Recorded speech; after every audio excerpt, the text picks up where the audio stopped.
Good morning. If you would, please turn in your Bibles to the book of Mark, chapter 12.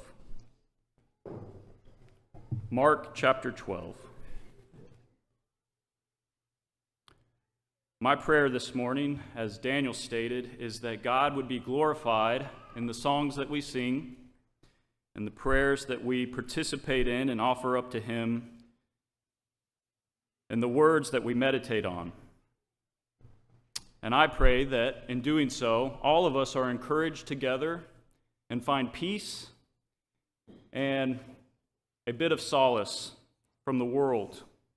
And for very practical reasons, actually. This moment we have to gather together this morning is just a brief respite from the trials of life, from the cares of the world. Just for this hour or two that we are gathered together, we have a moment to leave the TV, have our phones away from us, disengage from the news,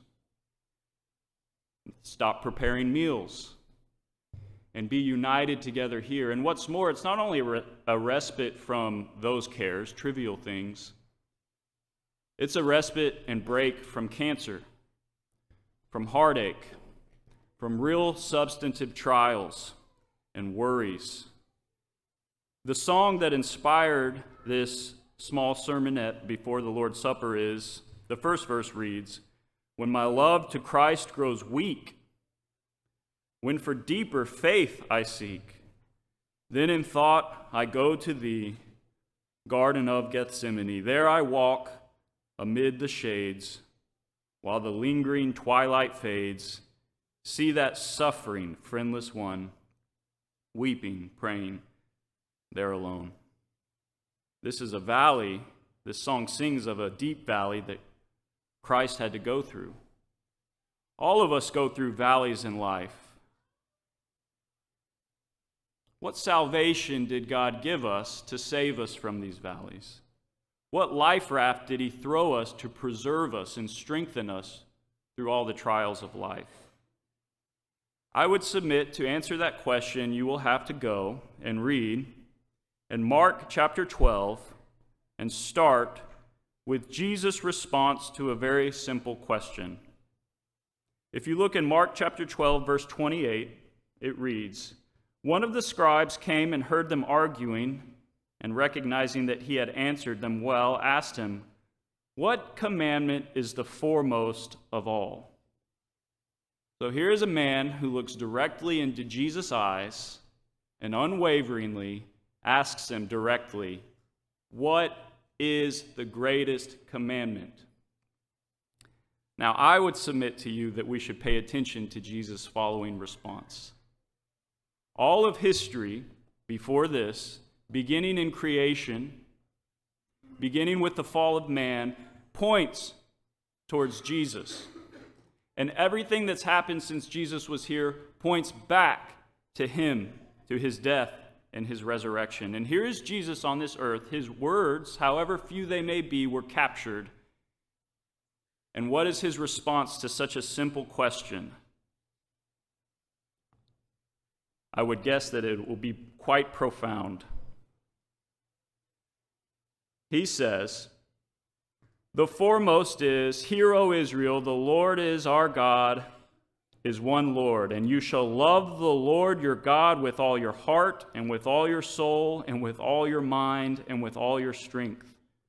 The second is this, you shall love your neighbor as yourself. There is no other commandment greater than these." When asked about the greatest command, Jesus responded that it is to love God wholly. His response shouldn't be a surprise to the thoughtful Bible student, as this command is the root of all others. Why should I be pure?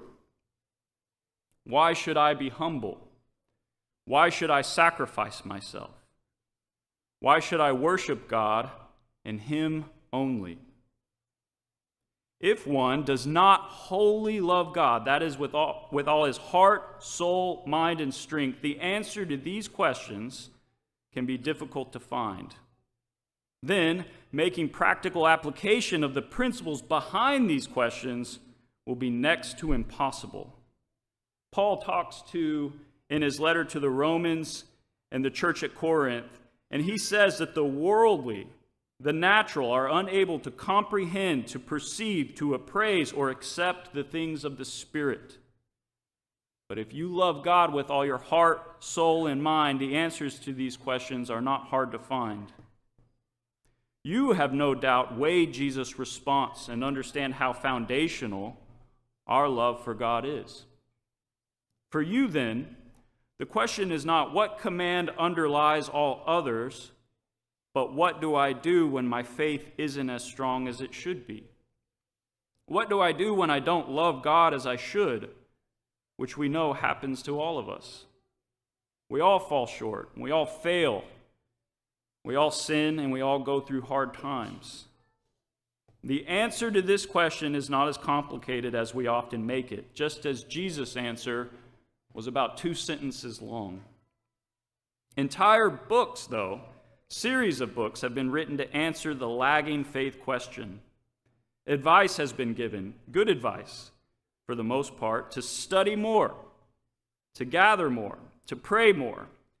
Yet in all of this, we sometimes miss the simplest answer. Look to Jesus. More specifically, look to Jesus on the cross. Do you want to see the fullness of what it means to love God wholly with all your heart, soul, and mind? Look to Jesus on the cross. Do you want to see what it really means to have faith in God? Look to Jesus on the cross. Do you want to understand better the practical application of your feelings about God? Look to Jesus on the cross. Study Jesus in Gethsemane and at Calvary. Come to know him at the climax of his earthly life. Meditate on how he reacted to this ultimate trial. Understand Jesus on the cross, and you will understand what it means to love God. Fully grasp this, and your valleys of faith will be short. And when those valleys come, turn your attention back to the cross. This is our salvation. When my love to Christ grows weak, when for deeper faith I seek, then in thought I go to thee, Garden of Gethsemane. There I walk amid the shades, while the lingering twilight fades. See that suffering, friendless one, weeping, praying, there alone.